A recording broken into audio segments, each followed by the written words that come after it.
ये ट्रेन से आए हैं, स्टेशन से हम पैदल पहुंचे हैं इधर। इमरान खान हमारी जान है, हम उस पर अपनी लाखों जाने जो है ना वो निशावर कर देंगे।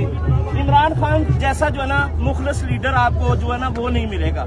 सब मिलेंगे ये चोर डाकू लुटेरे जो है ना ये मिलेंगे आपको।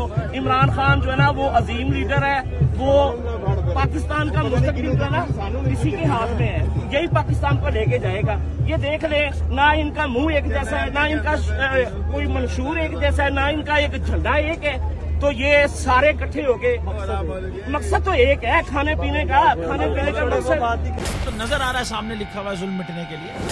दो चीजों से मिटेगा भाई, एक अदल की कुर्सी पे जो लोग बैठते हैं ना वो अदल के हिसाब से फैसले करने लगे, दूसरा कौम निकल खड़ी हो जुल्म के खिलाफ, तो जुल्म खत्म हो जाएगा। या इन दोनों में से कोई एक चीज हो जाए या दोनों हो जाए।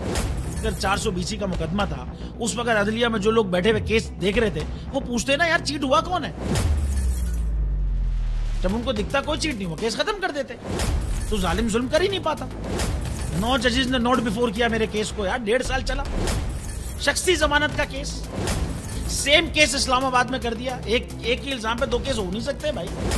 मतलब 60 दिन का वक्त होता है, 102 दिन के बाद मैं जीत गया, केस बरी हो गया, 102 दिन के बाद अपील फाइल की, एक्सेप्ट कर ली। नहीं करते ना एक्सेप्ट, खत्म हो जाता ना जुल्म यार। भरी अदालत में मुझे बरी कर दिया, फिर पता नहीं क्या हुआ 2.5 घंटे बाद का नोट बिफोर, मैं नहीं सुनता ये केस।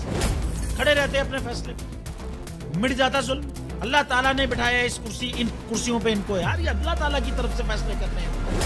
तो या तो ये फैसले आएंगे, जुल्म मिट जाएगा, या कौम खड़ी हो जाएगी जुल्म के खिलाफ।